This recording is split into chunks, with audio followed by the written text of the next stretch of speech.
A few moments later.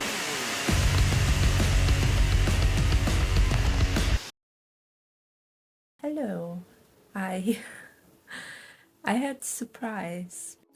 So I was just editing the video and I wanted to upload the second video of my channel and say hello. I wanted to log in and surprise, surprise is disabled. I don't know really why. I appealed and I wrote that yes, I used another Gmail account to use it only strictly for my YouTube channel. I hope it's gonna pass because I will be boomer. Anyway, let's see. I'm still gonna record. I'm still gonna, continue. Either way, I'm supposed to have a response in 2 days.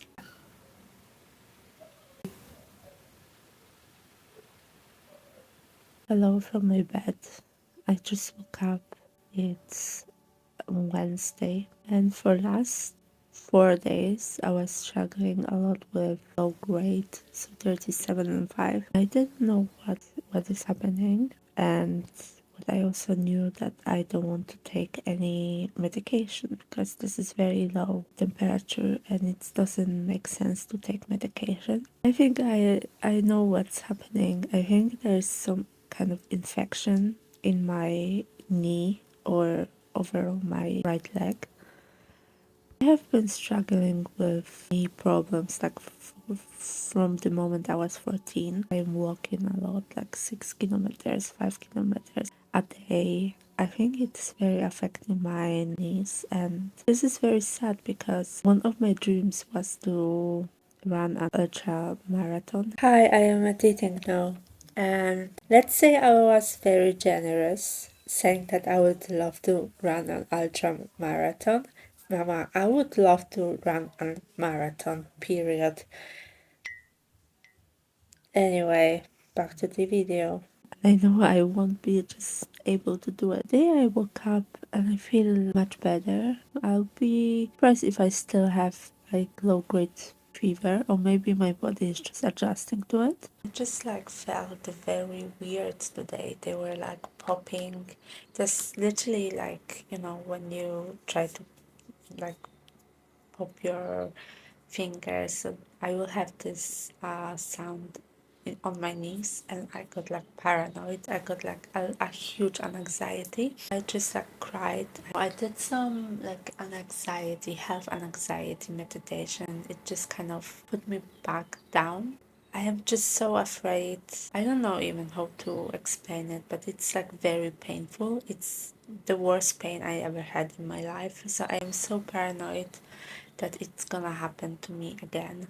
So today I just take it easy and I decided to just stay in bed.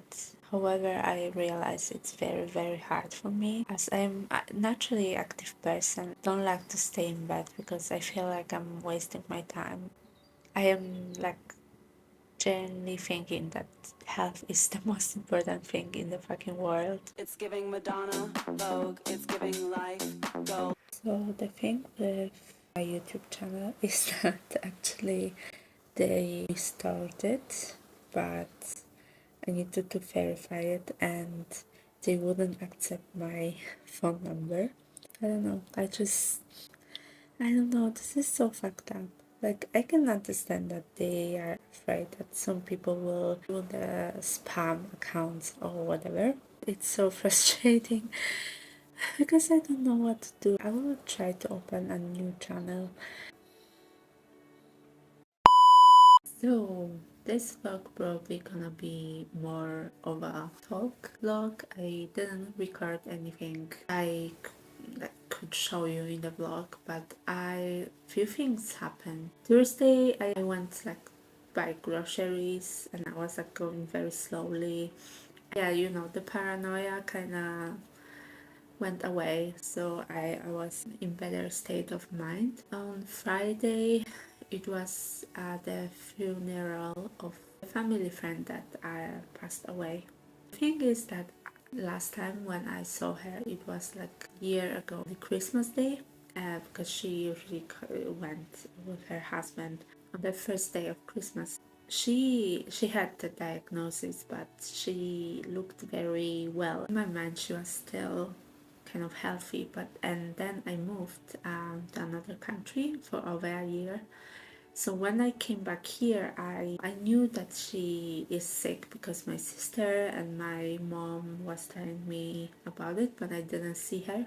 I was still seeing her like this strong woman. The funeral, like, of course I cried and said goodbye to her. In my mind, dealing with a grief of someone that you know and someone that was kind of close to you, but it wasn't like your direct family.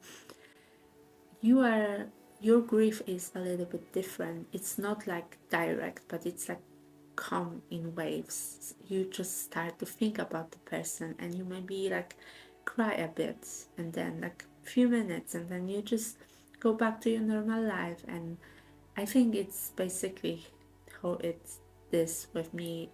Last week it was basically like this. It was like I was doing okay, and then I started to think about her, and I just started to cry, and then it was still okay, and I cried. And the important thing is that you cannot shut down those emotions. Though emotions are very real. So I was like, okay, if I need to cry, I'm gonna cry. And of course, like on the funeral, I cried.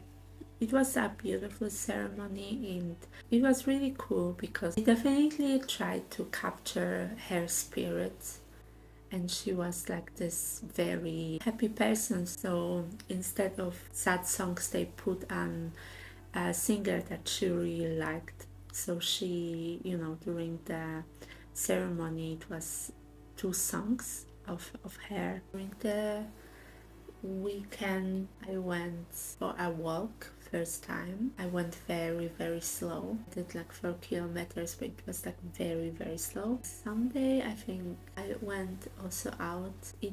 The weather is amazing actually. Today at 10 I had a screen interview. I applied for this job, and it was absolutely, it didn't, because for me screen interview is basically when you talk about your job things and what you do and so on. I didn't expect those answers to be like very job focused, and they asked me questions about what was the most difficult question you resolve and blah blah blah. I was like, I didn't expect it to be like this and I was probably very shocked. Just started to literally lying because I didn't know what to say. So I straight up started to lying and making some weird stories. I got into the other phase, and I am so surprised because this job, I applied to other jobs. They specified how the recruitment process is going on. So there is a one company that is like very impactful, and within I replied, they said, oh yeah, we're gonna do like a test, and after the test, if you qualify, you're gonna send you a job offer. And here, so I basically did like a skill test plus English plus the screen interview, and then they want me to do the other second language test, plus they want to do a final interview. I don't understand, it's like 4-stage recruitment. I am so shocked that this is like taking so much. Job will be remote. Really, I don't have any hopes. I am like, whatever's gonna be, then it's gonna be. Once you start to imagining stuff, then the future that is not happening yet, is leading to disappointment. It's gonna be what's gonna be. And now what I'm gonna do, I'm gonna probably do something what I call therapy. I cannot afford therapist. I'm gonna journal and I'm just go over some issues